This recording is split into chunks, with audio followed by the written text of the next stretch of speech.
ನಮಸ್ಕಾರ, ಶುಭಮಸ್ತು ವಿಶೇಷ ನೇರ ಪ್ರಸಾರ ಕಾರ್ಯಕ್ರಮಕ್ಕೆ ಸ್ವಾಗತ. ನಾನು ಧನುಶ್ರೀ. ಇವತ್ತಿನ ಕಾರ್ಯಕ್ರಮದಲ್ಲಿ ನಾಳೆ ಭೀಮನವಾಸೆ ಇದೆ. ಹಾಗಾಗಿ ಈ ಅಮಾವಾಸ್ಯೆಯ ವಿಶೇಷತೆ ಏನು, ಹೇಗೆ ಆಚರಣೆ ಮಾಡಬೇಕು ಅನ್ನೋದ್ರ ಜೊತೆಗೆ ಈ ವರಮಹಾಲಕ್ಷ್ಮಿ ಹಬ್ಬವನ್ನು ಸಾಮಾನ್ಯವಾಗಿ ಏಪ್ರಿಲ್ 8ನೇ ತಾರೀಕು ಮಾಡ್ತಿದ್ದೀವಿ. ಈ ವರ್ಷ ಹಬ್ಬ ದಿನ ಬಂದಿರೋದ್ರಿಂದ ಇನ್ನು ಬಿಟ್ಟರೆ ಮುಂದಿನ ವಾರ ಆಚೆ ವಾರ ಈ ರೀತಿ ಮಾಡ್ತಾರೆ. ಆದರೆ ಕೆಲವೊಂದು ಕಡೆ ಏಪ್ರಿಲ್ 1ನೇ ತಾರೀಕು ಕೂಡ ಈ ಹಬ್ಬವನ್ನು ಆಚರಣೆ ಮಾಡ್ತಾರೆ. ಹಾಗಿದ್ರೆ ಯಾಕೆ ಈ ರೀತಿ ಹಬ್ಬವನ್ನು 1ನೇ ತಾರೀಕು ಅಥವಾ 8ನೇ ತಾರೀಕು ಆಚರಣೆ ಮಾಡ್ತಾರೆ, ಇದೆಲ್ಲದರ ಬಗ್ಗೆ ಸಂಪೂರ್ಣವಾದ ಮಾಹಿತಿಯನ್ನು ಕೊಡೋಕೆ ಎಂದಿನಂತೆ ನಮ್ಮ ಜೊತೆ ಇದ್ದಾರೆ ಖ್ಯಾತ ಜ್ಯೋತಿಷಿ ಹಾಗೂ ಕ್ರಿಸ್ಟಲ್ ತಜ್ಞೆ ಆಗಿರುವ ಮೀತಾ ಅವರು. ಅವರನ್ನ ಕಾರ್ಯಕ್ರಮಕ್ಕೆ ಸ್ವಾಗತ ಮಾಡೋಣ. ಮೇಡಮ್ ನಮಸ್ತೆ, ಕಾರ್ಯಕ್ರಮಕ್ಕೆ ಸ್ವಾಗತ. ನಮಸ್ತೆ. ನಾಳೆ ಭೀಮನವಾಸೆ ಇದೆ. ತುಂಬ ವಿಶೇಷವಾಗಿ ಆಚರಣೆ ಮಾಡೋ ಅಮಾವಾಸ್ಯೆಗಳಲ್ಲಿ ಭೀಮನವಾಸೆ ಕೂಡ ಒಂದು. ಹಿಂದೆ ಎಲ್ಲ ಅಷ್ಟಾಗಿರಲಿಲ್ಲ ನನಗೆ ಕೇಳಿರೋ ಮಟ್ಟಿಗೆ, ಬಟ್ ಇತ್ತೀಚೆಗೊಂದು ತುಂಬ ಜನ ತುಂಬ ಚೆನ್ನಾಗಿ ಆಚರಣೆ ಮಾಡ್ತಿದ್ದಾರೆ. ಅದ್ರ ವಿಶೇಷತೆ ಏನು, ಹೇಗೆ ಆಚರಣೆ ಮಾಡಬೇಕು, ಮಹತ್ವ ಅದ್ರ ಬಗ್ಗೆ ತಿಳಿಸ್ಕೊಡೋದಾದ್ರೆ ನೋಡಿ, ಭೀಮನ ಅಮಾವಾಸ್ಯೆ ನಾಳೆ 24ನೇ ತಾರೀಕು 24ನೇ ತಾರೀಕು 8/7/2025 ಈ ಒಂದು ಡೇಟಲ್ಲಿ ಭೀಮನ ಅಮಾವಾಸ್ಯೆ ಬಂದಿದೆ. ಸೊ ಸಿಂಹ ರಾಶಿ ಪೂರ್ವ ಫಾಲ್ಗುಣಿ ನಕ್ಷತ್ರದಲ್ಲಿ ಭೀಮನ ಅಮಾವಾಸ್ಯೆ ಬಂದಿದೆ.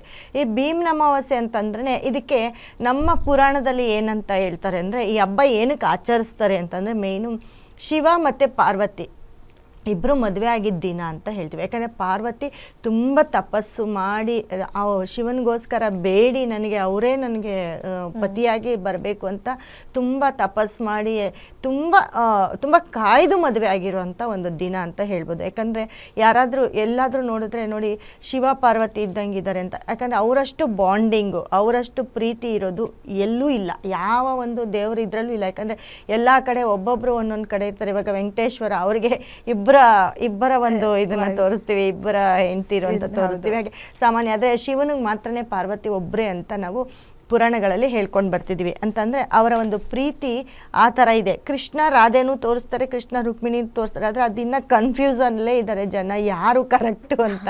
ಹಾಗಾಗಿ ಶಿವ ಪಾರ್ವತಿ ಕರೆಕ್ಟು ನಮ್ಮ ಪ್ರಕಾರ. ಸೊ ಶಿವ ಪಾರ್ವತಿಯರ ಮದುವೆ ಆಗಿದ್ದ ದಿನ ಅಂತ ಹೇಳ್ಕೊಂಡು ಈ ಒಂದು ದಿನಕ್ಕೆ ತುಂಬ ಎಸ್ಪೆಷಲಿ ತುಂಬ ಒತ್ತನ್ನು ಕೊಡ್ತಾರೆ, ಈ ಹಬ್ಬವನ್ನಾಗಿ ಆಚರಿಸ್ತಾರೆ. ಸೊ ಇದೇನಾಗುತ್ತೆ ಅಂತಂದರೆ ನೋಡಿ, ಈ ಹಬ್ಬನ ಯಾವಾಗಲೂ ಇದನ್ನು ಜ್ಯೋತಿರ್ಭೀಮೇಶ್ವರ ವ್ರತ ಅಂತಲೂ ಹೇಳ್ತೀವಿ. ಹಾಗೆ ದಕ್ಷಿಣ ಕನ್ನಡದಲ್ಲೆಲ್ಲ ಆಟಿ ಅಮಾವಾಸ್ಯೆ ಅಂತ ಹೇಳ್ತೀವಿ. ಆದರೆ ಉತ್ತರ ಕರ್ನಾಟಕದಲ್ಲಿ ಕೆಲವೊಂದು ಭಾಗಗಳಲ್ಲಿ ಕೊಡೆ ಅಮಾವಾಸ್ಯೆ ಅಂತ ಕೂಡ ಹೇಳ್ತಾರೆ. ಸೊ ಈ ಅಮಾವಾಸ್ಯೆ ಬಂದ ಮೇಲೆ ಇಷ್ಟು ದಿನ ಆಷಾಢ ಇತ್ತು, ಯಾವ ಒಂದು ಕೆಲಸ ಕಾರ್ಯ ಮಾಡ್ತಿರ್ಲಿಲ್ಲ. ಈ ಅಮಾವಾಸ್ಯೆಯಿಂದ ಇನ್ನೆಲ್ಲ ಹಬ್ಬಗಳು ಶುಭ ಕಾರ್ಯಗಳು ಮಾಡ್ಕೊಳ್ಳೋಕ್ಕೆ ಒಳ್ಳೆ ಟೈಮು ಅಂತ ಇದು ಮೇನು ಈ ಅಮಾವಾಸ್ಯೆ ಲೆಕ್ಕ ಜನಗಳಿಗೆ. ಯಾಕಂದರೆ ಇವಾಗೆಲ್ಲ ಓದ್ತೀವಿ, ಕ್ಯಾಲೆಂಡರ್ ನೋಡ್ತೀವಿ, ಇದೆಲ್ಲ ನೋಡ್ತೀವಿ. ಆದರೆ ಆಗಿನ ಕಾಲದಲ್ಲಿ ಜನ ಈ ಅಮಾವಾಸ್ಯೆ ಲೆಕ್ಕ ಒಂದು ತಿಂಗಳು, ಒಂದು ತಿಂಗಳೊಳಗೆ ಎಲ್ಲ ಹಬ್ಬ ಮಾಡ್ಕೊಳ್ಬೋದು ಈ ಅಮಾವಾಸ್ಯೆವರೆಗೂ. ಈ ಅಮಾವಾಸ್ಯೆ ಆದಮೇಲೆ ನೆಕ್ಸ್ಟು ಚತುರ್ಥಿ ಬರುತ್ತೆ ಅನ್ನೋ ಒಂದು ಲೆಕ್ಕಾಚಾರದಲ್ಲಿ ಲೆಕ್ಕ ಹಾಕ್ಕೊಂಡಿರ್ತಾರೆ. ಸೊ ಈ ಅಮಾವಾಸ್ಯೆನ ಫಸ್ಟ್ ಹಬ್ಬದಲ್ಲಿ ಮಾಡ್ತಾರೆ. ಈ ಅಮಾವಾಸ್ಯೆಗೆ ಏನಾಗಿರುತ್ತೆ, ಇವಾಗ ಆಷಾಢದಲ್ಲಿ ಎಲ್ಲರೂ ಗಂಡನ ಮನೆಯಿಂದ ಹೊಸದಾಗಿ ಮದುವೆ ಆಗಿರೋರೆಲ್ಲ ತವ್ರ ಮನೇಲಿ ಇರ್ತಾರೆ ಒಂದು ತಿಂಗಳು ಆಷಾಢದಲ್ಲಿ. ಸೊ ಈ ಹಬ್ಬದಲ್ಲಿ ಹೋಗಿ ಅವ್ರನ್ನ ಮತ್ತೆ ಕರ್ಕೊಂಡು ಬರ್ತಾರೆ, ಯಾರು ಗಂಡನ ಮನೆ ಕರ್ಕೊಂಡು ಬರ್ತಾರೆ. ಆ ಕರ್ಕೊಂಡು ಬರೋ ಪದ್ಧತಿ ಹೇಗಿರುತ್ತೆ ಅಂತಂದರೆ, ಹೋದಾಗ ಅವ್ರಿಗೆ ಒಂದು ಪಾದ ಪೂಜೆಯನ್ನು ಮಾಡಿ, ಹೊಸ ಹಳಿಯ ಸ್ವೀಟ್ ಮಾಡಿ, ಬಟ್ಟೆ ಕೊಟ್ಟು ಆತಿಥ್ಯವನ್ನು ಮಾಡ್ತಾರೆ. ಅದರಲ್ಲೂ ನಾರ್ಮಲಾಗಿ ಮಾಡಿ ಅವ್ರ ಮಗಳನ್ನ ಅವರ ಒಂದು ಗಂಡನ ಜೊತೆ ಕಳಿಸ್ಕೊಡ್ತಾರೆ. ಸೊ ನಾರ್ಮಲಾಗಿ ಮನೇಲಿರೋರು, ತುಂಬ ವರ್ಷ ಆಗಿರೋರು, ಮದುವೆ ಆಗಿರೋರು ಎಲ್ಲರೂ, ಯಾಕಂದರೆ ನಾವು ಎಲ್ಲರೂ ಕೂಡ ಏನು ಮಾಡ್ತೀವಿ ಅಂತಂದರೆ, ನಮ್ಮ ಮನೆಯಲ್ಲಿ ನಮ್ಮ ಗಂಡಂದಿರನ್ನ, ನಮ್ಮ ಹಸ್ಬೆಂಡ್ನ ಏನು ಮಾಡ್ತೀವಿ, ಫಸ್ಟು ನಮ್ಮ ಮನೆ ದೇವರು ಪೂಜೆ ಮಾಡಿ. ಎಲ್ಲರೂ ಅಷ್ಟೇ ಇದನ್ನೇ ಮಾಡೋದು, ನಮ್ಮ ಮನೆ ದೇವ್ರನ್ನ ಅಮಾವಾಸ್ಯೆ ದಿನ ಪೂಜೆ ಮಾಡಿ. ಯಾಕಂದರೆ ಹಬ್ಬಗಳ ಒಂದು ದಿನ ಅಂತ ಹೇಳ್ತೀವಿ, ಸ್ಟಾರ್ಟ್ ಆಗುವಂಥ ದಿನ ಪೂಜೆ ಮಾಡಿ. ಆಮೇಲೆ ನಮ್ಮ ಗಂಡಂದಿರಿಗೆ ಪಾದ ಪೂಜೆಯನ್ನು ಮಾಡ್ತೀವಿ, ದೀಪ ಅಣಿಸಿ ಅವ್ರಿಗೆ ಪಾದ ಪೂಜೆ ಮಾಡಿ, ಅರ್ಶಿನ ಕುಂಕುಮ ಗಂಧ ಎಲ್ಲ ಇಟ್ಟು ನಾವು ಏನಕ್ಕೆ ಮಾಡ್ತೀವಿ ಅಂತಂದರೆ, ಯಾವಾಗಲೂ ನಮ್ಮ ಗಂಡನ ಆಯಸ್ಸು, ಅಭಿವೃದ್ಧಿ, ಏಳಿಗೆಯನ್ನು ಕೋರ್ಕೊಂಡು ಅದನ್ನು ಬೇಡ್ಕೊಂಡು ದೇವರಲ್ಲಿ ಮಾಡ್ತೀವಿ. ಮತ್ತು ನಮ್ಮ ಒಂದು ಬಾಂಡಿಂಗ್ ಕೂಡ ಹಾಗೇ ಇರಬೇಕು ಅಂತ ನಾವು ಅವ್ರಿಗೆ ಆಯಸ್ಸು ಆರೋಗ್ಯ ಕೊಡಲಿ, ನಮ್ದೇನಾದರೂ ಇರಲಿ, ನಮ್ಮ ಗಂಡ ಚೆನ್ನಾಗಿರಬೇಕು ಅಂತ ತಿಳ್ಕೊಂಡು ಪೂಜೆಯನ್ನು ಮಾಡ್ತೀವಿ, ಪಾದ ಪೂಜೆ ಮಾಡ್ತೀವಿ, ಮತ್ತು ಸ್ವೀಟ್ನ ತಿನ್ನಿಸ್ತೀವಿ, ಎಲ್ಲ ಮಾಡ್ತೀವಿ. ಸೊ ಈ ಒಂದು ಆದರೆ ಇವಾಗೆಲ್ಲ ಏನಾಗಿದೆ, ನಾವು ಮಾಡಿದಾಗ ನಮ್ಮ ಗಂಡಂದಿರು ನಮಗೆ ಆಶೀರ್ವಾದ ಮಾಡಬೇಕು, ನಮಸ್ಕಾರ ಮಾಡ್ಕೊಂಡಾಗ ಅವರ ಶುಭ ಕೋರಿ, ಅವರ ಆಯಸ್ಸನ್ನು ಕೋರಿ ನಾವು ಪೂಜೆ ಮಾಡಿದಾಗ ಅವ್ರೇನು ಮಾಡ್ತಾರೆ, ಎಲ್ಲ ಹಸ್ಬೆಂಡ್ಸ್ ಏನು ಮಾಡ್ತಾರೆ, ಚೆನ್ನಾಗಿರಿ ಅಂತ ಅವ್ರೂ ನೀವು ದೀರ್ಘ ಸುಮಂಗಲಿಯಾಗಿರಿ, ನಿಮಗೂ ಆಯಸ್ಸು ಅಭಿವೃದ್ಧಿ ಕೊಡಲಿ. ಯಾಕಂದರೆ ಸ್ಟ್ರೆಂತು ಇಬ್ಬರು ಒಬ್ರಿಗೊಬ್ರು ಸ್ಟ್ರೆಂತ್ ಇರ್ತಾರೆ. ಇವಾಗ ಗಂಡನ ಬಿಟ್ಟು ಹೆಂಡತಿ ಇರಲ್ಲ, ಹೆಂಡತಿನ ಬಿಟ್ಟು ಗಂಡ ಇರಲ್ಲ. ಗಂಡ ಒಂದು ಕಡೆ ಹೊರಗಡೆ ದುಡ್ಕೊಂಡು ಬಂದರೆ ಹೆಂಡತಿ ಮನೆ ಸಂಭಾಳಿಸ್ತಿರ್ತಾರೆ. ಇವಾಗ ಅವರು ಕೂಡ ಕೆಲ್ಸಕ್ಕೆ ಹೋಗ್ತಾರೆ ಈ ಒಂದು ಕಾಲದಲ್ಲಿ. ಸೊ ಅವರು ಅದನ್ನು ಮೇಂಟೈನ್ ಮಾಡ್ತಿರ್ತಾರೆ. ಹಾಗೆ ಒಬ್ರಿಗೊಬ್ರು ಇವರು ಸಪೋರ್ಟ್ ಆಗಿರ್ತಾರೆ. ಹಾಗಾಗಿ ನೀನು ಚೆನ್ನಾಗಿರ್ಬೇಕು ಅಂತ ಆಶೀರ್ವಾದ ಮಾಡೋದಿದೆ. ಇದ್ರ ಜೊತೆ ಇವರೆಲ್ಲ ಕಾಯ್ದು ಕುತ್ಕೊಂಡು ಅಷ್ಟು ಪೂಜೆ ಮಾಡಿ ಪಾಪ ದೇವ್ರ ಪೂಜೆ ಮಾಡಿ, ಯಾಕಂದರೆ ಹೆಂಗಸು ಮನೇಲೇ ಇತ್ಕೊಂಡು ಇದೆಲ್ಲ ಮಾಡಿದಾಗ ಗಂಡ ಏನಾದರೂ ಒಂದು ಪುಟ್ಟ ಕಾಣಿಕೆಯನ್ನು ಕೊಡ್ತಾರೆ ಈ ಹಬ್ಬದಲ್ಲಿ ನನ್ನ ಪ್ರಕಾರ. ಯಾಕಂದರೆ ನಮ್ಮಲ್ಲೆಲ್ಲ ಹಾಗೆ ನಡೆಯೋದು, ತುಂಬ ಜನದ ಮನೇಲೂ ಹಾಗೆ ನಡೆಯೋದು. ಕಾಣಿಕೆಗೋಸ್ಕರ ಅದು ಪ್ರೀತಿಯಿಂದ ಕೊಡ್ತಾರೆ. ಏನಕ್ಕೆ ಅಂತಂದರೆ ಪ್ರತಿ ವರ್ಷವೂ ನಾವು ಹಿಂಗೆ ತುಂಬ ಚೆನ್ನಾಗಿರ್ಬೇಕು ಅಂತ. ಹಾಗಾಗಿ ಗಂಡನ ಒಂದು ಕಾಣಿಕೆಯನ್ನು ತಗೊಂಡಾಗ ಹೆಂಡತಿ ಖುಷಿ ಪಡ್ತಾರೆ ಈ ಒಂದು ಹಬ್ಬದಲ್ಲಿ. ಸೊ ಇದು ಭೀಮನ ಅಮಾವಾಸ್ಯೆ ಒಂದು. ಅದರಲ್ಲೂ ಭೀಮನ್ಗೆ ಇದು ಬಾಂಧವ್ಯದ ಒಂದು ಹಬ್ಬ ಅಂತಲೇ ಹೇಳ್ಬೋದು. ಇದನ್ನು ಗಂಡ ಹೆಂಡತಿ ಮಾತ್ರ ಅಲ್ಲ, ಅಕ್ಕ ತಂಗಿಯರು, ಅಣ್ಣ ತಮ್ಮದಿರು ಯಾರಾದರೂ ಇದೆ ಅವ್ರಿಗೂ ಸಿಹಿ ಕೊಟ್ಟು, ಅವ್ರಿಗೂ ಏನಾದರೂ ಕಾಣಿಕೆ ಕೊಟ್ಟು ಅವ್ರನ್ನ ಕೂಡ ಬ್ಲೆಸ್ ಮಾಡಿದ್ರೆ, ವಿಶ್ ಮಾಡಿ ಬ್ಲೆಸ್ ಮಾಡಿದ್ರೆ ತುಂಬ ಚೆನ್ನಾಗಿರುತ್ತೆ ಅಂತ ಹೇಳ್ತೀನಿ. ಹಾಗೆ ಭೀಮನ ಅಮಾವಾಸ್ಯೆ ದಿನ ಸೂರ್ಯನಿಗೆ ಒಂದು ಈ ಸತಿ ಬಂದಿರೋದ್ರಿಂದ, ಸಿಂಹರಾಶಿಯಲ್ಲಿ ಬಂದಿರೋದ್ರಿಂದ ಈ ವರ್ಷ ಭೀಮನ ಅಮಾವಾಸ್ಯೆ ದಿನ ಈ ಗೋಧಿಯನ್ನು ದಾನ ಮಾಡಬೇಕು, ಅಥವಾ ಗೋಧಿಯಿಂದ ಮಾಡಿರೋ ಪದಾರ್ಥಗಳನ್ನ ಯಾರಿಗಾದ್ರೂ ಊಟವಾಗಿ ಕೊಡಬೇಕು, ಮುಖ್ಯವಾಗಿ ದಾನ ಮಾಡಬೇಕು ಅಂತ ಹೇಳ್ತೀನಿ. ಪ್ರಮುಖವಾಗಿ ಇದು ಇದ್ರ ಹೂವು ಬರುತ್ತೆ, ಎಕ್ಕದ ಹೂವನ್ನ ಇಟ್ಟು ಪೂಜೆ ಮಾಡಬೇಕು ದೇವರಿಗೆ ನಾಳೆ ಭೀಮನ ಅಮಾವಾಸ್ಯೆ ದಿನ. ಯಾಕಂದರೆ ಸೂರ್ಯನ ರಾಶಿಯಲ್ಲಿ ಬಂದಿರೋದ್ರಿಂದ, ಸಿಂಹ ರಾಶಿಯಲ್ಲಿ ಬಂದಿರೋದ್ರಿಂದ ಅದನ್ನು ಮಾಡಬೇಕು. ಮತ್ತು ಏನಾದರೂ ಒಂದು ಹಣ್ಣು ಹಂಪಲು ಯಾರಿಗಾದರೂ ಒಬ್ಬರು ಮುತ್ತೈದರಿಗೆ ಕುಂಕುಮ ಬಾಗ್ನವನ್ನು ಕೊಟ್ಟರೆ ತುಂಬ ಒಳ್ಳೆಯದಾಗುತ್ತೆ ಅಂತ ಹೇಳ್ತೀನಿ. ಹಾಗೆ ನೋಡಿ ಈ ಹಬ್ಬ ಈ ಭೀಮನ ಅಮಾವಾಸ್ಯೆ ಬಂದು ಹಾಗೆ ಇದಕ್ಕೆ ಅಂತಲೇ ನಮ್ಮಲ್ಲಿ ಬಾಂಧವ್ಯಕ್ಕೆ ಅಂತಲೇ, ರಿಲೇಷನ್ಶಿಪ್ಗೆ ಅಂತಲೇ ಸಣ್ಣ ಪುಟ್ಟ ಗಿಫ್ಟನ್ನು ಮಾಡಿದ್ದೀವಿ. ಆ ಗಿಫ್ಟು ಕೂಡ ಕೊಡೋರು ಕೊಡ್ಬೋದು. ಅದು ಯಾವಾಗಲೂ ಅವರ ರಿಲೇಷನ್ಶಿಪ್ ಆಗಿರುತ್ತೆ. ಚಿನ್ನ ಬೆಳ್ಳಿ ಗೋಲ್ಡ್ ಎಲ್ಲ ಕೊಡಿಸಿರ್ತಾರೆ ಯಾರು ಮಾಡೋದು. ಸ್ಪೆಷಲಾಗಿ ನಮ್ಮ ಕಡೆಯಿಂದ ನಾವು ಕೊಡ್ತಾ ಇದ್ದೀವಿ. ನಮ್ಮ ಒಂದು ನಂಬರ್ಗೆ ಕರೆ ಮಾಡಿದ್ರೆ ಸಿಕ್ಕುತ್ತೆ. ಅದನ್ನು ಕೂಡ ಗಂಡಂದಿರು ಹೆಂಡತಿಗೆ ಕೊಟ್ಟಾಗ ಬಾಂಡಿಂಗ್ ಹಾಗೆ ಇರುತ್ತೆ. ರಿಲೇಷನ್ಶಿಪ್ಗೆ ಅಂತಲೇ ಒಂದು ಸ್ಟೋನ್ ಇದೆ. ಸೊ ಅದನ್ನು ನೀವು ಕೊಡಿ ಅಂತ ಹೇಳ್ತಾ ಇದ್ದೀನಿ. ಈ ವರ್ಷ ಸ್ಪೆಷಲ್ ಆಗಿರುತ್ತೆ, ಬೆಸ್ಟ್ ಇರುತ್ತೆ. ಅದನ್ನು ನೀವು ಬೆಡ್ರೂಮಲ್ಲಾದರೂ ಇಟ್ಕೋಬೋದು, ಮನೇಲಾದರೂ ಇಟ್ಕೋಬೋದು. ಅದಿದ್ದಾಗ ನಿಮ್ಮ ಬಾಂಡಿಂಗ್ ಹಾಗೇ ಇರುತ್ತೆ. ಇವತ್ತು ಹೇಗಿದ್ದೀರೋ ನಾಳೆ ಪೂಜೆ ಮಾಡಿದಾಗ ಹೇಗಿದ್ದೀರೋ ಹಾಗೇ ಇರ್ತೀರಾ ಅಂತ ಹೇಳ್ತೀನಿ. ನೋಡಿ ಇವಾಗ ಭೀಮನ ಅಮಾವಾಸ್ಯೆ ಆಯಿತು. ಯಾವಾಗಲೂ ನಮ್ಮ ಭಾರತದಲ್ಲಿ, ನಮ್ಮ ಹಿಂದೂ ಧರ್ಮದ ಪ್ರಕಾರ ವರಮಹಾಲಕ್ಷ್ಮಿ ಹಬ್ಬ ಅನ್ನೋದು ತುಂಬ ನಮ್ಮ ಎಲ್ಲರೂ ಮಾಡುವಂಥ ಹಬ್ಬ. ಇದು ಒಂದು ಹಿಂದೂಗಳ ಹಬ್ಬ ಆಗಿರುತ್ತೆ. ಈ ಹಬ್ಬದಲ್ಲಿ ಎಲ್ರಿಗೂ ಕನ್ಫ್ಯೂಷನ್ ಏನಪ್ಪ ಅಂತಂದರೆ, ಅಮಾವಾಸ್ಯೆ ಆಗಿದ್ದು ಎರಡನೇ ಶುಕ್ರವಾರ ಹಬ್ಬ ಮಾಡೋದು ಆಚರಣೆ ಇದು. ಯಾಕಂದರೆ ಇದು ಡೇಟ್ ಇಲ್ಲ ಏನಿಲ್ಲ, ನಾರ್ಮಲಾಗಿ ಆ ಕಾಲದಿಂದ ಇದನ್ನು ಮಾಡ್ಕೊಂಡು ಬಂದಿರೋದು. ಅಮಾವಾಸ್ಯೆ ಆಗುತ್ತೆ, ಅಮಾವಾಸ್ಯೆ ಆದಮೇಲೆ, ಯಾಕಂದರೆ ಕೆಲವರು ಈ ಶ್ರಾವಣ ಮಾಸದಲ್ಲಿ ನಾನ್ ವೆಜ್ ತಿನ್ನೋದಿಲ್ಲ. ಸೊ ಕೆಲವರು ಅದನ್ನೇ ಒಂದು ಹಬ್ಬವಾಗಿ ಮಾಡ್ತಾರೆ. ಶ್ರಾವಣದಲ್ಲಿ ಅದನ್ನೇ ಮಾಡಿ ಎಡೆ ಹಾಕೋದು ಅದೆಲ್ಲ ಮಾಡ್ತಾರೆ. ಅದು ಅವರವರ ಒಂದು ಧರ್ಮಕ್ಕೆ ಸೇರಿದ್ದು, ಅವರವರ ಕುಟುಂಬಕ್ಕೆ ಸೇರಿದ್ದು. ಸೊ ಏನಾಗುತ್ತೆ, ಎರಡನೇ ಶನಿವಾರನೇ ವರಮಹಾಲಕ್ಷ್ಮಿ ಹಬ್ಬ ಮಾಡಬೇಕು ಅಂತ ತಾಕೀತಾಗಿರುತ್ತೆ. ಸೊ ಒಂದು ಕಡೆ ಇವಾಗ ಉತ್ತರ ಕರ್ನಾಟಕದಲ್ಲೆಲ್ಲ ಏನಪ್ಪ ಗೊಂದಲ ಅಂತ ಅಂದರೆ, 24ನೇ ತಾರೀಕು ಅಮಾವಾಸ್ಯೆ, 24ನೇ ತಾರೀಕು ಅಮಾವಾಸ್ಯೆ ಆದರೆ 25 ಏನೂ ಇಲ್ಲ ಆಯ್ತಾ. 25ನೇ ತಾರೀಕು ಒಂದು ಶುಕ್ರವಾರ ಬರುತ್ತೆ. 24ನೇ ತಾರೀಕು ಗುರುವಾರ ಅಮಾವಾಸ್ಯೆ ಆಗಿದ ತಕ್ಷಣ ನೆಕ್ಸ್ಟ್ ಡೇ ಒಂದು ಶುಕ್ರವಾರ ಬಂದ್ಬಿಡುತ್ತೆ. ಸೊ ಎರಡನೇ ಶುಕ್ರವಾರ ಯಾವಾಗ ಬರುತ್ತೆ, 1ನೇ ತಾರೀಕು ಬರುತ್ತೆ. ಸೊ ಎಲ್ರು ನಮಗೆ ತುಂಬ ಜನ, ಯಾಕಂದರೆ ನಾವು ಮುಹೂರ್ತವನ್ನು ಕೊಡ್ತಾ ಇದ್ದೀವಿ, ನಾವು ಸಣ್ಣ ಒಂದು ಶುಕ್ರ ಗ್ರಹ ಗುರುಗ್ರಹದ ಎಲ್ಲರೂ ಕಾಲ್ ಮಾಡಿ ಏನು ಕೇಳ್ತಿದ್ದಾರೆ, ನಮ್ಮಲ್ಲಿ 1ನೇ ತಾರೀಕು ಹಬ್ಬ ಇದು ಕನ್ಫ್ಯೂಸ್ ಆಗಿದ್ದಾರೆ ಜನ. ಹೇಗಪ್ಪ ಅಂದರೆ ಕಾನ್ಸೆಪ್ಟ್ ಇದೆ 1ನೇ ತಾರೀಕು. ಅವರು ನಮ್ಮಲ್ಲಿ ಏನು ಮಾಡ್ತೀವಿ, 24, 25 ಅಮಾವಾಸ್ಯೆ ಅಂತ ಕನ್ಸಿಡರ್ ಮಾಡ್ತೀವಿ. ಬಟ್ ಅಲ್ಲೆಲ್ಲ 24ಕ್ಕೆ ಅಮಾವಾಸ್ಯೆ, ಒಂದು ಶುಕ್ರವಾರ, ಮಾರನೇ ದಿನ ಶುಕ್ರವಾರ, ಫಸ್ಟ್ ಶುಕ್ರವಾರ, 1ನೇ ತಾರೀಕು ಬರೋ ಶುಕ್ರವಾರ, 2ನೇ ಶುಕ್ರವಾರ. ಸೊ 2ನೇ ಶುಕ್ರವಾರದಲ್ಲಿ ಹಬ್ಬ ಮಾಡ್ತಿದ್ದಾರೆ. ಬಟ್ ಇದು ತಪ್ಪಲ್ಲ. ಯಾಕಂದರೆ ಅವ್ರ ಪ್ರಕಾರ 1ನೇ ತಾರೀಕು ಶುಕ್ರವಾರ ಹಬ್ಬ ಮಾಡ್ಕೊಳ್ಳೋದು ಕೂಡ ತುಂಬ ಶುಭ. ಅದರಲ್ಲೂ ಕೆಲವೊಂದು ಕಡೆ ಇವಾಗ ನಮ್ಮ ಇದರಲ್ಲಿ 8ನೇ ತಾರೀಕು ಮಾಡೋದಾ ಬೇಡವಾ, ಚೆನ್ನಾಗಿದೆಯಾ ಇಲ್ವಾ, 15ನೇ ತಾರೀಕು ಮಾಡೋದಾ, 22ನೇ ತಾರೀಕು ಮಾಡೋದಾ, ಅಲ್ಲಿಗೆ 4 ಶುಕ್ರವಾರ 8ನೇ ತಾರೀಕಿಂದ ಲೆಕ್ಕ ಮಾಡ್ಕೊಳ್ತಾರೆ. 4 ಇದೆ. ಉತ್ತರ ಕರ್ನಾಟಕದಲ್ಲಿ 1ನೇ ತಾರೀಕಿಂದಾನೇ 4 ಶುಕ್ರವಾರ ಲೆಕ್ಕ ಮಾಡ್ಕೊಳ್ತಾರೆ. ಅಂದರೆ 1ನೇ ತಾರೀಕೆ 2ನೇ ಶುಕ್ರವಾರ ಅಲ್ಲಿ. ಸೊ ಈ 1ನೇ ತಾರೀಕು ಅವ್ರು ಹಬ್ಬ ಮಾಡ್ತಿದ್ದಾರೆ ಅವ್ರಿಗೋಸ್ಕರ. ಯಾಕಂದ್ರೆ ಒಳ್ಳೆ ದಿನ, 8ನೇ ತಾರೀಕಿಗಿಂತ 1ನೇ ತಾರೀಕು ತುಂಬ ಒಳ್ಳೆ ದಿನ. ಹೌದಾ? ನಾವು ಯಾವಾಗ ನಮಗೆ ಫೋನ್ ಮಾಡಿ ಹೌದು ಹೀಗಿದೆ ಅಂತಂದ್ವೋ ಅವಾಗ ನಾವು ನೋಡಿದ್ವಿ, ಹೌದು ಕರೆಕ್ಟ್ ಒಂದನೇ 24ನೇ ತಾರೀಕು ಅಮಾವಾಸ್ಯೆ ಆದಮೇಲೆ ಶುಕ್ರವಾರ ಬಂದಿರುತ್ತೆ, 2ನೇ ಶುಕ್ರವಾರನೇ 1ನೇ ತಾರೀಕು ಬರುತ್ತೆ. ಸೊ ಅವ್ರ ಪ್ರಕಾರ ಇದು ಕರೆಕ್ಟ್ ಆಗಿದೆ. ಯಾಕಂದರೆ ಒಂದೊಂದು ಕಡೆ ಒಂದೊಂದು ದಿನನೂ ಎಸ್ಪೆಷಲ್ಲು ಕೌಂಟ್ ಮಾಡ್ತಾರೆ. ಇವಾಗ ನೋಡಿ ನಮ್ಮ ಟೈಮಿಂಗ್ಸು, ನಾವೇನು ಲಗ್ನ ಕೊಡ್ತೀವಿ ಇಲ್ಲಿ, ನಾವೇನು ಟೈಮಿಂಗ್ಸ್ ಕೊಡ್ತೀವಿ, ಅದೇ ನಮ್ಮ ಜನ ಅಮೇರಿಕಾದಲ್ಲಿ ಇರ್ತಾರೆ, ಫಾರಿನಲ್ಲಿ ಇರ್ತಾರೆ, ಎಲ್ಲ ದೇಶದಲ್ಲೂ ಇರ್ತಾರೆ ನಮ್ಮ ಜನ. ಅಲ್ಲೂ ಕೂಡ ಹಬ್ಬ ಆಚರಿಸೋರು ಇರ್ತಾರೆ. ಅವರು ಟೈಮ್ ಚೇಂಜ್ ಆಗುತ್ತೆ, ಲಗ್ನ ಚೇಂಜ್ ಆಗುತ್ತೆ. ಸೊ ಅವ್ರಿಗೋಸ್ಕರನೂ ನಾವು ಟೈಮ್ ಕೊಡ್ತಾ ಇದ್ದೀವಿ. ನಮ್ಮವರೆಲ್ಲ ಯಾರು ಹೊರಗಡೆ ದೇಶದಲ್ಲಿದ್ದಾರೆ ಅವರಿಗೂ ನಾವು ಟೈಮ್ ಸೆಟ್ ಮಾಡಿದ್ದೀವಿ, ಲಗ್ನವನ್ನು ಕೊಡ್ತಾ ಇದ್ದೀವಿ. ಸೊ ಇದರಲ್ಲಿ 1ನೇ ತಾರೀಕು ಶುಕ್ರವಾರ ಆವತ್ತು, ಅದರಲ್ಲೂ ಕನ್ಯಾ ತುಲಾರಾಶಿ ಸ್ವಾತಿ ನಕ್ಷತ್ರ ಬರುತ್ತೆ ಆವತ್ತು. ತುಲಾರಾಶಿ ಸ್ವಾತಿ ನಕ್ಷತ್ರ ಬರೋದ್ರಿಂದ 1 and 9 ಕಾಂಬಿನೇಷನ್ ಬರುತ್ತೆ. ಆ 1 and 9 ಕಾಂಬಿನೇಷನು ಸೂಪರ್ ದಿನ ಅವತ್ತು. ತುಂಬ ಒಳ್ಳೆ ದಿನ, ತುಂಬ ಒಳ್ಳೆ ಕಾಂಬಿನೇಷನ್ ಕೂಡ. ಯಾರು ಉತ್ತರ ಕರ್ನಾಟಕದವರೆಲ್ಲ 1ನೇ ತಾರೀಕು ಹಬ್ಬ ಮಾಡಿ, ಯಾಕಂದರೆ ತುಂಬ ಒಳ್ಳೆ ದಿನ. ನಿಮ್ಮ ಪ್ರಕಾರ ನೀವು ಹಬ್ಬ ಮಾಡಿ ಅಂತ ಹೇಳ್ತೀನಿ, ಎಲ್ಲ ಜನತೆಗೂ ಅದನ್ನೇ ಹೇಳ್ತಾ ಇದ್ದೀನಿ.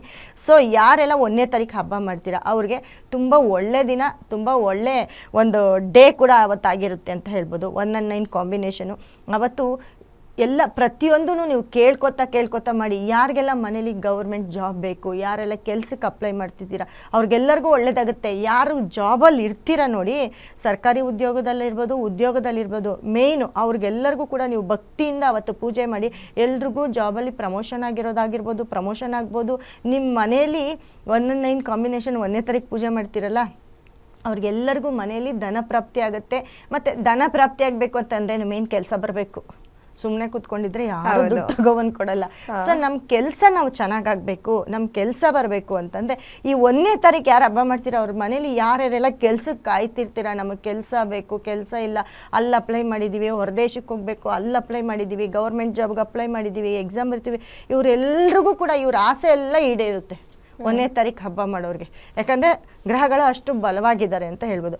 ಅದರಲ್ಲೂ ನೋಡಿ 9:30 ಇಂದ 10:00 ಈ ಲಗ್ನದಲ್ಲಿ ನೀವು ಏನಾದರೂ ಪೂಜೆ ಮಾಡಿದ್ರೆ ತುಂಬ ಚೆನ್ನಾಗಿರುತ್ತೆ. 1ನೇ ತಾರೀಕು ಮಾಡೋರಿಗೆ ಅದು ಟೈಮಿಂಗ್ಸು ಹೇಳ್ತಾ ಇದ್ದೀನಿ. 1ನೇ ತಾರೀಕು ಮತ್ತು ಅವತ್ತು ತುಂಬ ಅದೃಷ್ಟ ತರುವಂಥ ಕಲರು ಅಂತ ಬಂದಾಗ ಹಳದಿ ಬಣ್ಣವನ್ನು ಯೂಸ್ ಮಾಡಬೇಕು. ಸೀರೆ, ಎಲ್ಲರೂ ಸೀರೆ ಬಣ್ಣ ಕೇಳ್ತಿದ್ದಾರೆ.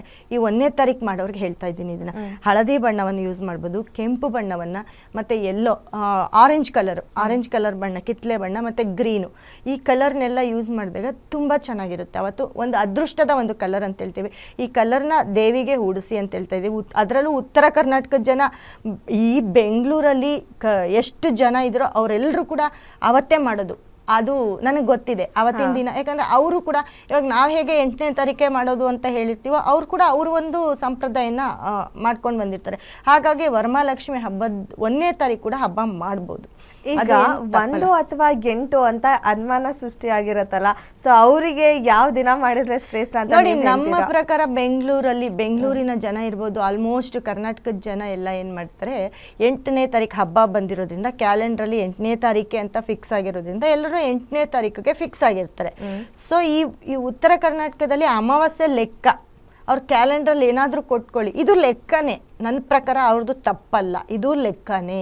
ಯಾಕಂದರೆ ನಾವು 24 ಅಮಾವಾಸ್ಯೆ ಬಂದಾಗ 25ನೇ ಅವ್ರು ಕೌಂಟ್ ಮಾಡ್ಕೊಳ್ತಾರೆ. ಫಸ್ಟ್ 1ನೇ ಶುಕ್ರವಾರ ಅಂತ ಕೌಂಟ್ ಮಾಡ್ಕೊಳ್ತಾರೆ. ಆವಾಗ 2ನೇ ಶುಕ್ರವಾರ ಅವ್ರ ಪ್ರಕಾರ ಅವ್ರು ಕರೆಕ್ಟು. ಯಾಕಂದರೆ ಅವ್ರ ಮನಸ್ಸಿಗೆ ಯಾರೂ ಆಗಲಿ, ಇವಾಗ ನಾವೇನೋ ಒಂದು ಕ್ಯಾಲ್ಕುಲೇಟ್ ಹಾಕ್ಕೊಂಡಿರ್ತೀವಿ, ಈ ದಿನ ಅಲ್ಲ ಈ ದಿನ ಅಂತಂದಾಗ, ಯಾಕಂದರೆ ಇದು ಆ ಕಾಲದಿಂದ ನಡ್ಕೊಂಡು ಬಂದಿರೋದು. ಈ ಅಮಾವಾಸ್ಯೆಯಿಂದ ಲೆಕ್ಕ ತೊಗೊಂಡಾಗ 1ನೇ ತಾರೀಕು ಕೂಡ ಮಾಡ್ಬೋದು. 1ನೇ ತಾರೀಕು ಕೂಡ ಶುಭ. ಅದರಲ್ಲೂ 1ನೇ ತಾರೀಕು ಒಳ್ಳೆ ಮುಹೂರ್ತ ಇದೆ, ಮತ್ತು ಒಳ್ಳೆ ಡೇ ಕೂಡ ಆಗ್ಬೋದು. 1 and 9 ಕಾಂಬಿನೇಷನ್ ತುಂಬ ಒಳ್ಳೆ ಕಾಂಬಿನೇಷನ್ ಆಗಿರುತ್ತೆ. ಇವಾಗ ಹೇಳಿದ್ರೆ ಸರ್ಕಾರಿ ಕೆಲಸದಲ್ಲಿ ಯಾರ್ಯಾರೆಲ್ಲ ಕೆಲಸಕ್ಕೆ ಅಂತ ಯಾರು ಪ್ರಿಪರೇಷನ್ ಮಾಡ್ಕೊಳ್ತಾ ಇರ್ತೀರಾ, ಯಾರು ಪ್ರಿಪೇರ್ ಆಗ್ತಿರ್ತೀರಾ, ಅವರೆಲ್ಲರಿಗೂ ಕೂಡ ಕೆಲಸ ಸಿಕ್ಕತ್ತೆ ಈ ದಿನ ಮಾಡಿದ್ರೆ, 1ನೇ ತಾರೀಕು ಮಾಡಿದ್ರೆ. ಮತ್ತು 8ನೇ ತಾರೀಕು, ಯಾಕಂದರೆ 8ನೇ ತಾರೀಕು ಮಾಡಿದರೆ ಆಲ್ಮೋಸ್ಟ್ ಕರ್ನಾಟಕದಲ್ಲಿ ಮತ್ತು ಬೇರೆ ದೇಶದಲ್ಲಿರೋರು ಎಲ್ಲರೂ ಇದು ಯಾಕಂದರೆ 8ಕ್ಕೆ ಮಾಡ್ತಾರೆ. ಇದನ್ನು ನಾನು ಉತ್ತರ ಕರ್ನಾಟಕದ ಜನಕ್ಕೋಸ್ಕರ ಹೇಳ್ತಾ ಇದ್ದೀನಿ. ತುಂಬ ಕನ್ಫ್ಯೂಷನಲ್ಲಿದ್ದಾರೆ, ತುಂಬ ನಮಗೆ ಕಾಲ್ಸ್ ಬರ್ತಾ ಇತ್ತು ಯಾವತ್ತು ಹಬ್ಬ ಅಂತ. ಅವ್ರಿಗೂ ಕೂಡ ಉತ್ತರ ಕೊಡಬೇಕಲ್ವಾ, ಜನಗಳಿಗೆ ಈ ಕನ್ಫ್ಯೂಷನ್ನ ದೂರ ಮಾಡಿಸ್ಬೇಕು. ಸೊ 1ನೇ ತಾರೀಕು ನೋಡಿ ವೀಕ್ಷಕರೇ, 1ನೇ ತಾರೀಕು ನೀವು ಏನು ಹಬ್ಬ ಮಾಡ್ತೀರಾ ಅವತ್ತು ತುಂಬ ಒಳ್ಳೆಯ ದಿನ, ಹಬ್ಬ ಮಾಡಿ. ಇಲ್ಲಿರೋರು ಕೂಡ ಮಾಡ್ಬೋದು, ಅದು ಅವ್ರವ್ರಿಗೆ ಸೇರಿದ್ದು. ಬಟ್ 1ನೇ ತಾರೀಕು ತುಂಬ ಚೆನ್ನಾಗಿದೆ. ಅದಾದಮೇಲೆ ನೆಕ್ಸ್ಟು 8ನೇ ತಾರೀಕು. 8ನೇ ತಾರೀಕು ಹಬ್ಬದ ಬಗ್ಗೆ ಸಾಕಷ್ಟು ಮಾತಾಡ್ತೀನಿ, ನಾಳೆ ಮಾತಾಡ್ತೀನಿ ಮುಂದಿನ ಸಂಚಿಕೆಯಲ್ಲಿ. ಯಾಕಂದರೆ ಅದರ ಒಂದು ಹೇಗೆ ಮಾಡೋದು ಹಬ್ಬ ಇವ್ರಿಗೂ ಕೂಡ ಅದು ಅನ್ವಯಿಸುತ್ತೆ. 1ನೇ ತಾರೀಕು ಹಬ್ಬ ಮಾಡೋರ್ಗೂ ಅನ್ವಯಿಸುತ್ತೆ. ಯಾವ ರೀತಿ ಮಾಡಬೇಕು, ಹೇಗೆ ಮಾಡಬೇಕು ಅನ್ನೋದನ್ನ ಮುಂದಿನ ಒಂದು ಸಂಚಿಕೆಯಲ್ಲಿ ಮಾತಾಡ್ತೀನಿ. ಹಾಗೆ ಈ ಉತ್ತರ ಕರ್ನಾಟಕದ ಜನಕ್ಕೋಸ್ಕರ ಇವಾಗ ಏನು ಹೇಳ್ತೀನಿ, ಏನು ನೀವು ಹಬ್ಬ ಮಾಡ್ತೀರಾ, ಯಾರೆಲ್ಲ ಹಬ್ಬ ಮಾಡ್ತೀರಾ ಅವರು ನಮ್ಮ ನಂಬರ್ಗೆ ಕರೆ ಮಾಡಿ. ನಮ್ಮ ಕಡೆಯಿಂದ ನಿಮಗೆ ಒಂದು ಗುರು ಶುಕ್ರ, ಯಾಕಂದರೆ ಈ ವರ್ಷನೇ ಗುರು ಶುಕ್ರ ಎಲ್ಲ ಒಂದೇ ಮನೇಲಿರೋದು. ಸೊ ನಾವು ನೋಡಿ ಕೊಡೋವಂಥ ಒಂದು ಟೈಮಲ್ಲಿ ನೀವು ಪೂಜೆ ಮಾಡಿದಾಗ ತುಂಬ ಯೋಗವನ್ನು ಪಡ್ಕೊಳ್ತೀರಾ. ಯಾಕಂದರೆ ಯಾವ ದಿನ ಚೆನ್ನಾಗಿಲ್ದಿರ ಇರ್ಬೋದು, ಚೆನ್ನಾಗಿರ್ಬೋದು, ಆದರೆ ಅದರಲ್ಲಿ ಒಂದು ಟೈಮ್ ಅಂತ ಇರುತ್ತೆ, ಎಲ್ಲ ದಿನದಲ್ಲೂ ಒಂದು ಒಳ್ಳೆ ಟೈಮ್ ಅಂತ ಇರುತ್ತೆ.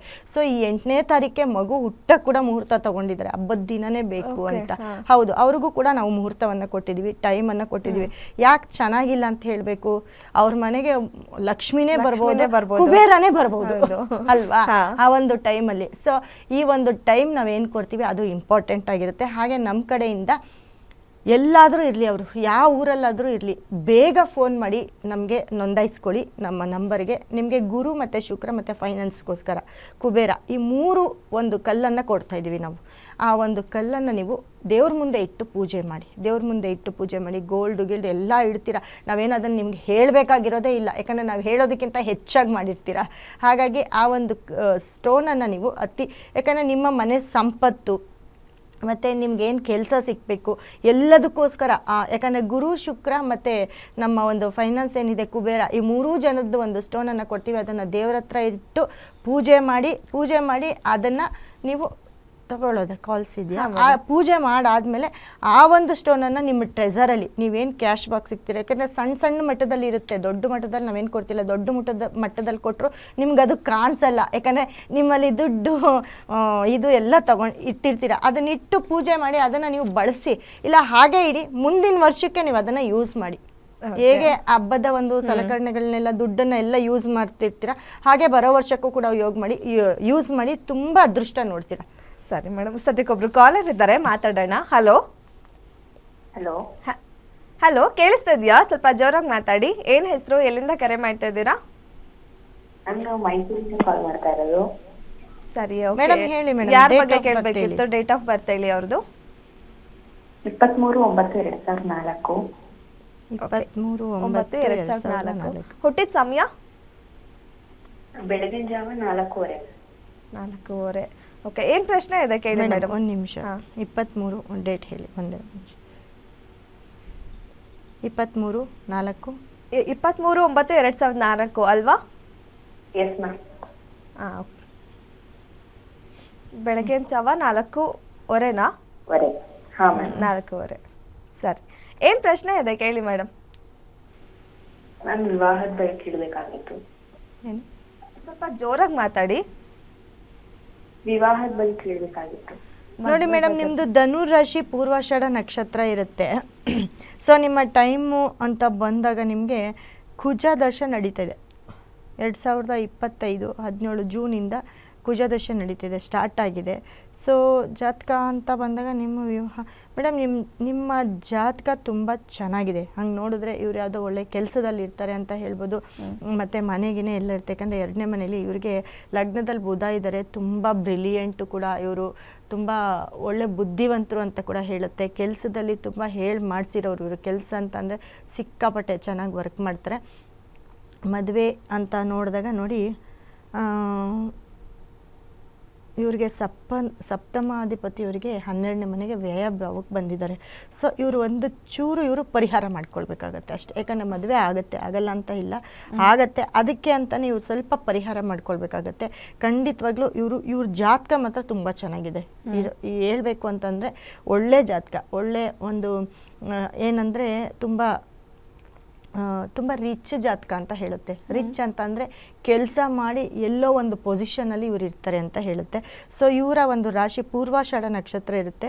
ಧನುರ್ ರಾಶಿ ಇವ್ರದ್ದಾಗಿರುತ್ತೆ. ಸೊ ಜಾತಕ ತುಂಬ ಚೆನ್ನಾಗಿದೆ ಅಮ್ಮ ನಿಮ್ಮದು. ನೀವು ನಮ್ಮ ನಂಬರ್ಗೆ ಕರೆ ಮಾಡಿ ದಯವಿಟ್ಟು ಸಣ್ಣ ಒಂದು ಪರಿಹಾರ ಮಾಡ್ಕೊಳ್ಳಿ, ಖಂಡಿತವಾಗ್ಲೂ ನಿಮಗೆ ಮದುವೆ ಆಗುತ್ತೆ. ಪರಿಹಾರ ಅಂದರೆ ನಮ್ಮಲ್ಲಿ ದೊಡ್ಡ ಮಟ್ಟದ್ದೇನಿಲ್ಲ, ನಾವು ಕೊಡೋ ಅಂಥ ಒಂದು ಬ್ರೇಸ್ಲೆಟ್ ಸ್ಟೋನನ್ನು ಯೂಸ್ ಮಾಡಿ ಖಂಡಿತವಾಗ್ಲೂ ನಿಮಗೆ ಇನ್ನಷ್ಟು ಒಳ್ಳೇದಾಗುತ್ತೆ, ಮದುವೆ ಕೂಡ ಆಗುತ್ತೆ. ಯಾಕಂದರೆ ಮ್ಯಾರೇಜ್ ಅಂತ ಬಂದಾಗ ನಾವು ಸುಮಾರು ಜನಕ್ಕೆ ಕೊಟ್ಟಿದ್ದೀವಿ, ಅವ್ರಿಗೆಲ್ಲ ಮದುವೆ ಆಗಿದ್ದಿದೆ. ಕೊಡ್ತಾನೆ ಇದ್ದೀವಿ.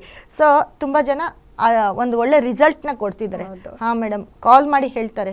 ಯಾಕಂದರೆ ನಾವು ರಿವ್ಯೂ ಕೂಡ ತೊಗೊಳ್ತೀವಿ, ಕೊಟ್ಬಿಟ್ಟು ಸುಮ್ಮನೆ ಆಗೋದಿಲ್ಲ. ಯಾಕಂದರೆ ಅವ್ರಿಗೆ ಹೇಗಾಗಿದೆ ಅನ್ನೋದು ಕೂಡ ನಮ್ಮ ಸಂಸ್ಥೆಯವರು ಫೋನ್ ಮಾಡಿ ವಿಚಾರಿಸ್ತಾರೆ. ಆಗ್ತಾ ಇದೆ, ಸರಿ ಹೋಗ್ತಾ ಇದೆ, ಆದಮೇಲೆ ಮತ್ತೆ ಬರ್ತೀವಿ ಅಂತಲೂ ಕೂಡ ಹೇಳ್ತಾರೆ. ಯಾಕಂತಂದರೆ ಅವರು ರಿಪೀಟ್ ಆದ್ರೇ ಅವ್ರು ಏನ್ಗೆ ಆಗ್ತಿದೆ ಅಂತ ನಾವು ಕೊಡೋದು ಹೆಚ್ಚಲ್ಲ, ಅವ್ರಿಗೆ ಪಾಸಿಟಿವ್ ಆಗ್ತಿದೆಯಾ ಇಲ್ವಾ ಅನ್ನೋದು ತಿಳ್ಕೊಳ್ಳೋದು. ಯಾರೂ ಎಲ್ಲ ಕೊಟ್ಟಿದ ತಕ್ಷಣ ಅವರ ಒಂದು ಸಮಸ್ಯೆ ಕೇಳಲ್ಲ, ಹೋದ್ರು ಜಾತಕ ಕೇಳಿದ್ರೆ ಹೋದ್ರು ಆಯಿತು. ಆದರೆ ನಮ್ಮಲ್ಲಿ ಹಂಗಿಲ್ಲ. ಅವರ ಒಂದು ನಂಬರ್ ಬರ್ಕೊಂಡು ನಿಮ್ಮ ಕೆಲಸ ಆಗ್ತಿದೆಯಾ ಇಲ್ವಾ ತಿಳ್ಕೊಳ್ತಾ ಇದ್ದೀವಿ, ನಾವು ನಮ್ಮ ಸಂಸ್ಥೆಯಲ್ಲಿ ವಿಚಾರಿಸ್ತಿದ್ದೀವಿ. ಸೊ ಹಾಗಾಗಿ ನಮಗೆ ಗೊತ್ತಾಗ್ತಿದೆ. ಸೊ ನೀವು ನಮ್ಮ ನಂಬರ್ಗೆ ಕರೆ ಮಾಡಿ ಎಲ್ಲಿಂದ ಆನ್ಲೈನಲ್ಲಿ ಇದು ಕೇಳ್ಕೊಳ್ಳಿ, ನೀವು ಪ್ರೆಡಿಕ್ಷನ್ ತೊಗೊಳ್ಳಿ. ನಿಮಗೆ ಒಂದು ಸಣ್ಣ ಒಂದು 2 ಥರ ಒಂದು 3 ಥರ ಸ್ಟೋನು, 1-2 ಬ್ರೇಸ್ಲೆಟ್ ಕೊಡ್ತೀವಿ, ಖಂಡಿತ ನಿಮಗೆ ಮದುವೆ ಆಗುತ್ತೆ. ಖಂಡಿತ ಮೇಡಮ್. ನಿಮ್ಮ ಜಾತಕ ಸರಿ ಇರ್ಬೇಕಾದ್ರೆ, ಟೈಮ್ ಚೆನ್ನಾಗಿರ್ಬೇಕಾದ್ರೆ ಮತ್ತಷ್ಟು ಈ ರೀತಿ ಪರಿಹಾರವನ್ನ ಮಾಡ್ಕೊಂಡ್ರೆ ಮತ್ತಷ್ಟು ಒಳ್ಳೇದಾಗತ್ತೆ ಅಂತಾನೆ ಪಾಸಿಟಿವ್ ಮಾಡ್ಕೊಳ್ಳೋದು ಅಷ್ಟೇ. ಧನ್ಯವಾದ ಮೇಡಮ್ ಕರೆ ಮಾಡಿದ್ದಕ್ಕೆ. ಮತ್ತೊಬ್ರು ಕಾಲರ್ ಇದ್ದಾರೆ. ಹಲೋ ಕೆಲ್ಸಕ್ಕೆ ಹೋಗ್ರಿ. ಹಲೋ, ನಮಸ್ತೆ ಸರ್, ಏನ್ ಹೆಸರು, ಎಲ್ಲಿಂದ ಕರೆ ಮಾಡ್ತಾ ಇದ್ದೀರಾ? ನಾವು ಹಾವೇರಿಯಿಂದ ಕರೆ ಮಾಡೋದ್ರಿ. ನಮ್ಮ ಮಗನ ಬಗ್ಗೆ ಕೇಳ್ಬೇಕಾಯ್ತ್ರಿ. ಸರಿ, ಅವ್ರ ಡೇಟ್ ಆಫ್ ಬರ್ತ್ ಹೇಳಿ. 7 ಹಾ 8 ಓಕೆ 2014 ರೀ. 2014. ಹುಟ್ಟಿದ ಸಮಯ ರಾತ್ರಿ 9 ಗಂಟೆ ರೀ. 9 ಗಂಟೆ. ಸರಿ, ಏನ್ ಪ್ರಶ್ನೆ ಇದೆ ಕೇಳಿ. ಅವ್ನ ವಿದ್ಯಾಭ್ಯಾಸ ಹೆಂಗೈತೆ ಕೇಳ್ಬೇಕ್ರಿ. ಸರಿ ಆಯ್ತು. ವಿದ್ಯಾಭ್ಯಾಸ ಸರ್, ನಿಮ್ಮ ಮಗಂದು ಧನುರ್ ರಾಶಿ ಮೂಲ ನಕ್ಷತ್ರ. ಹ್ಞೂನ್ರಿ. ವಿದ್ಯಾಭ್ಯಾಸ ಯಾಕೆ ಸರ್ ಇವಾಗ ಚೆನ್ನಾಗಿ ಓದ್ತಿಲ್ಲ? ಕಿರಿಕೆ ಭಾಳ ಹಠ ಮಾಡ್ತಾನ್ರಿ ಅವ. ಅವ್ನಿಗೆ ಏನ್ ಮಾಡ್ಬೇಕ್ರಿ? ನೋಡಿ, ಅವ್ರಿಗೆ ಏನಿಲ್ಲ, ಎಜುಕೇಷನ್ ಬ್ರೇಸ್ಲೆಟು, ಎಜುಕೇಷನ್ ಸ್ಟೋನನ್ನು ಯೂಸ್ ಮಾಡಿ. ಅವ್ರು ಯಾಕೋ ಇವಾಗ ಕಿರಿಕಿರಿ ಮಾಡ್ತಿದ್ದಾರೆ. ಯಾಕಂತಂದರೆ ಅವರ ಒಂದು ಜಾತಕ ನೋಡಿದಾಗ ಇವಾಗ ಸ್ವಲ್ಪ ಟೈಮ್ ಏನು ನಡೀತಿದೆ ನೋಡೋಣ. ಅದರಲ್ಲೂ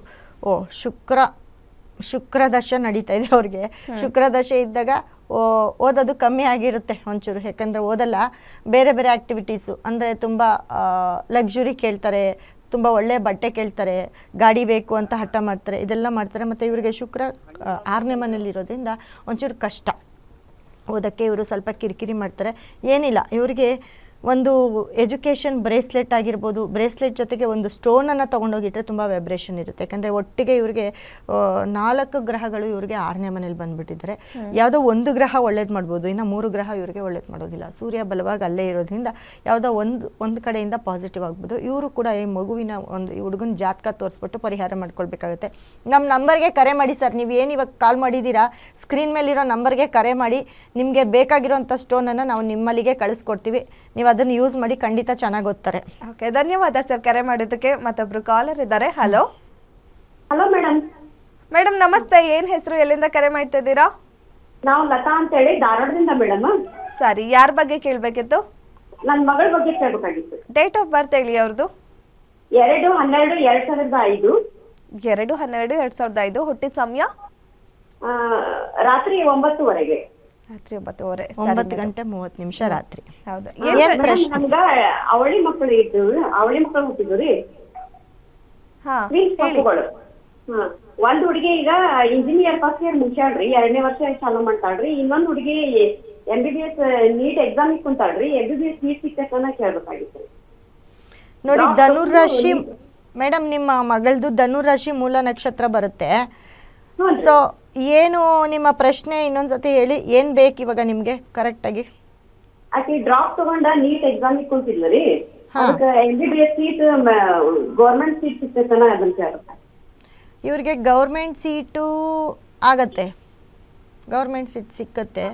ಚೆನ್ನಾಗಿ ಓದ್ತಿದ್ದಾರೆ ಕೂಡ. ಯಾಕಂತಂದರೆ ಇವರ ಇದರಲ್ಲಿ ಓದೋ ಅಂಥ ಜಾತಕ ಇದು. ಹಾಂ ಹೇಳಿ. ಹೌದು 30. ಆಮೇಲೆ ಶುಕ್ರದಶೆ ನಡೀತಿದೆ ನೋಡಿ, ಅದೇ ಹುಡುಗನಿಗೆ ಶುಕ್ರದಶೆ ನಡೀತಿತ್ತು, ಅವ್ರು ಚೆನ್ನಾಗಿಲ್ಲ, ಯಾಕಂದರೆ ಗ್ರಹಗಳಲ್ಲಿರುತ್ತೆ.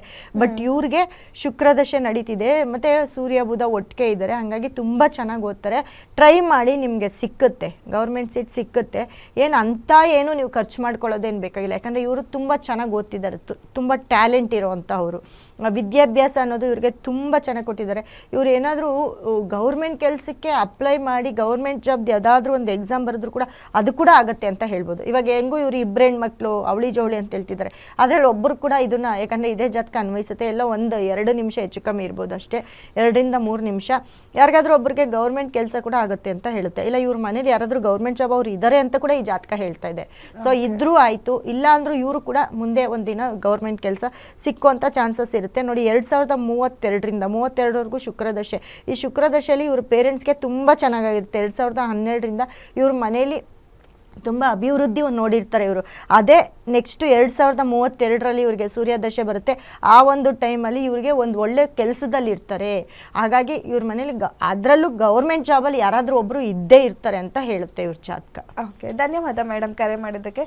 ಅವಳಿ ಜವಳಿ ಮಕ್ಳು ಅಂದರೆ ಇಬ್ಬರಿಗೂ ಒಂದೇ ಜಾತಕ ಒಂದೇ, ಒಂಚೂರು ಇದು ಚೇಂಜ್ ಆಗುತ್ತೆ ಅಷ್ಟೇ, ನವಾಂಶ ಚೇಂಜ್ ಆಗಿರುತ್ತೆ, ನಿಮಿಷಗಳು ಚೇಂಜ್ ಆಗಿರುತ್ತೆ.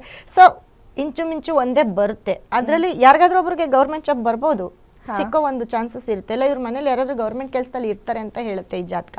ಸೊ ಯಾರಾದರೂ ಒಬ್ರು ಟ್ರೈ ಮಾಡ್ಬೋದಲ್ವ, ಇಬ್ಬರಿದ್ದಾರೆ, ಒಬ್ರಿಗೆ ಒಂದೊಂದು ಆಸೆ ಇರುತ್ತೆ, ಯಾರಿಗಾದ್ರೂ ಒಬ್ರಿಗೆ ಟ್ರೈ ಮಾಡ್ಬೋದು ನನ್ನ ಪ್ರಕಾರ. ಓಕೆ, ಧನ್ಯವಾದ ಮೇಡಮ್ ಕರೆ ಮಾಡೋದಕ್ಕೆ. ಇನ್ನು ಇವತ್ತಿನ ಕಾರ್ಯಕ್ರಮದಲ್ಲಿ ನೀವು ಹಬ್ಬದ ಬಗ್ಗೆ ಸಾಕಷ್ಟು ಮಾಹಿತಿಯನ್ನು ಕೊಟ್ರಿ, ಜೊತೆಗೆ ನಾಳಿನ ಸಂಚಿಕೆಯಲ್ಲಿ ಕೂಡ ಮತ್ತಷ್ಟು ವಿಚಾರಗಳನ್ನ ವೀಕ್ಷಕರಿಗೆ ತಿಳಿಸ್ಕೊಡೋಣ. ಧನ್ಯವಾದ. ನಾಳಿನ ಸಂಚಿಕೆಯಲ್ಲಿ ಕಂಪ್ಲೀಟ್ ವರಮಹಾಲಕ್ಷ್ಮಿ ಹಬ್ಬದ ಬಗ್ಗೆ ಹೇಗೆ ಮಾಡಬೇಕು, ಹೇಗೆ ನಮ್ಮ ಒಂದು ಸಂಸ್ಕೃತದಲ್ಲಿ ಮತ್ತು ಹೇಗೆ ಹಬ್ಬ ಹೇಗೆ ಬಂತು ಅನ್ನೋದು ಕೂಡ ನಾನು ಹೇಳ್ತೀನಿ. ಹಾಗೆ ಯಾರು ನಿಮಗೆ ನಾವು ಕೊಡ್ತಾ ಇರೋವಂಥ ಒಂದು ಗುರು ಶುಕ್ರ ಮತ್ತು ಒಂದು ಕುಬೇರನ ಒಂದು ಸ್ಟೋನ್ ಬೇಕು, ಕಲ್ಲು ಬೇಕು. ಯಾಕಂದರೆ ಮುಂಚೆನೇ ಬುಕ್ ಮಾಡ್ಕೊಳ್ಳಿ, ನಾವು ಅದನ್ನು ಆನ್ಲೈನ್ ಮೂಲಕ ನಿಮಗೆ ತಲುಪಿಸ್ತಾ ಇದ್ದೀವಿ. ಯಾಕಂದರೆ ತುಂಬ ಟೈಮ್ ಕಮ್ಮಿ ಇರೋದ್ರಿಂದ. ಯಾಕಂದರೆ ನಿಮ್ಮ ಮನೆಗೆ ಬಂದು ಆ ಕರೆಕ್ಟ್ ಟೈಮ್ಗೆ ನೀವು ತೊಗೊಳೋದು ಮುಖ್ಯ ಅಲ್ಲ, ಆ ಕರೆಕ್ಟ್ ಟೈಮ್ಗೆ ಬಂದು ನಿಮ್ಮ ಕೈ ಸೇರಬೇಕಾಗುತ್ತೆ. ಹಾಗಾಗಿ ತುಂಬ ದೂರದಿಂದ ಯಾರು ಕರೆ ಮಾಡ್ತೀರಾ ಅವರೆಲ್ಲರೂ ಕೂಡ ನಮ್ಮ ನಂಬರ್ಗೆ ಕರೆ ಮಾಡಿ ರಿಜಿಸ್ಟರ್ ಮಾಡ್ಕೊಳ್ಳಿ. ನಿಮಗೆ ನಿಮ್ಮ ಮನೆ ಬಾಗಿಲಿಗೆ ನಾವು ನಮ್ಮ ಕಡೆಯಿಂದ ಈ ಒಂದು 3 ಕಲ್ಲನ್ನು ಕಳಿಸ್ಕೊಡ್ತಾ ಇದ್ದೀವಿ. ದಯವಿಟ್ಟು ಅದನ್ನು ಇಟ್ಟು ಭಕ್ತಿಯಿಂದ ಪೂಜೆ ಮಾಡಿ. ಎಲ್ಲ ನೀವು ಏನೇನು ಅನ್ಕೋತೀರೋ ಅದೆಲ್ಲ ಕೂಡ ಈಡೇರುತ್ತೆ. ಅದಾದಮೇಲೆ ಅದನ್ನು ನಿಮ್ಮ ಒಂದು ಟ್ರೆಸರಲ್ಲಿ ಇಟ್ಕೊಳ್ಳಿ ಅಥವಾ ನಿಮ್ಮ ದೇವ್ರ ಮನೆಯಲ್ಲೇ ಇಟ್ಟು ಪೂಜೆ ಮಾಡಿ. ಮುಂದಿನ ವರ್ಷಕ್ಕೂ ಕೂಡ ಅದನ್ನು ಬಳಸಿ ಅಂತ ಹೇಳ್ತಾ ಎಲ್ಲ ವೀಕ್ಷಕರಿಗೂ ನನ್ನ ಒಂದು ಧನ್ಯವಾದಗಳನ್ನ ತಿಳಿಸ್ತಾ ಇದ್ದೀನಿ. ಓಕೆ ವೀಕ್ಷಕರೇ, ನೀವು ಕೂಡ ಬಹಳಷ್ಟು ವರ್ಷದಿಂದ ವರಮಹಾಲಕ್ಷ್ಮಿ ಹಬ್ಬವನ್ನು ತುಂಬ ವಿಶೇಷವಾಗಿ ಆಚರಣೆ ಮಾಡ್ತಾ ಇದ್ದೀರಾ. ಹಾಗಾಗಿ ಈ ವರ್ಷ ಇನ್ನೂ ವಿಶೇಷವಾಗಿ ನಾವೀಗಾಗಲೇ ಕಾರ್ಯಕ್ರಮದಲ್ಲಿ ಹೇಳಿದಿರುವಂತಹ ಕುಬೇರ, ಗುರು ಹಾಗೆ ಶುಕ್ರ ಈ ಕಲ್ಲುಗಳನ್ನು ಯೂಸ್ ಮಾಡಿ ಅದನ್ನು ಕೂಡ ದೇವ್ರ ಹತ್ರ ಇಟ್ಟರೆ ಇನ್ನೂ ವಿಶೇಷವಾಗಿರುತ್ತೆ ಈ ವರ್ಷದ ಹಬ್ಬ ಅಂತ ಹೇಳ್ಬೋದು. ಅದಕ್ಕೆ ನಮ್ಮ ಸ್ಕ್ರೀನ್ ಮೇಲೆ ಕಾಣ್ತಿರೋ ನಂಬರ್ಗೆ ಕಾಂಟ್ಯಾಕ್ಟ್ ಮಾಡಿ ಅಥವಾ ಮೇಡಮ್ ಅಡ್ರೆಸ್ಸಿಗೆ ಕಾಂಟ್ಯಾಕ್ಟ್ ಮಾಡಿ ನೀವು ಆ ಕಲ್ಲನ್ನು, ಆ ಕ್ರಿಸ್ಟಲ್ಗಳನ್ನು ತಗೊಂಡು ಇನ್ನೂ ವಿಶೇಷವಾಗಿ ಹಬ್ಬವನ್ನು ಆಚರಿಸ್ಬೋದು. ಹಾಗೆ ನಿಮ್ಮ ಯಾವುದೇ ಸಮಸ್ಯೆ ಇರ್ಬೋದು, ಏನೇ ವಿಚಾರಕ್ಕೂ ಕೂಡ ನಮ್ಮ ಸ್ಕ್ರೀನ್ ಮೇಲೆ ಕಾಣ್ತಿರೋ ನಂಬರ್ಗೆ ಕರೆ ಮಾಡಿ ಅವರನ್ನು ಕಾಂಟ್ಯಾಕ್ಟ್ ಮಾಡಿ ಪರಿಹಾರವನ್ನು ಪಡ್ಕೋಬೋದು. ಇದಾಗಿತ್ತು ಇವತ್ತಿನ ಶುಭಮಸ್ತು ವಿಶೇಷ ನೇರ ಪ್ರಸಾರ ಕಾರ್ಯಕ್ರಮ. ನೋಡ್ತಾ ಇರಿ ಗ್ಯಾರಂಟಿ ನ್ಯೂಸ್, ಸುದ್ದಿ ಖಚಿತ, ನ್ಯಾಯ ನಿಶ್ಚಿತ. ವರಮಹಾಲಕ್ಷ್ಮಿ ಹಬ್ಬದ ಶುಭ ಮುಹೂರ್ತ, ರಾಜಯೋಗದ ಶುಭ ಮುಹೂರ್ತ ಕೊಡಲಾಗುತ್ತದೆ. ದೇವಿಗೆ ಯಾವ ಬಣ್ಣದ ಸೀರೆ, ಯಾವ ಫಲ ಹಾಗೆ ನೈವೇದ್ಯ ಹೂವು ಅರ್ಪಿಸಬೇಕು, ಈ ಎಲ್ಲಾ ಮಾಹಿತಿ ಕೊಡಲಾಗುತ್ತದೆ. ಸಂಪರ್ಕಿಸಿ 9739342626.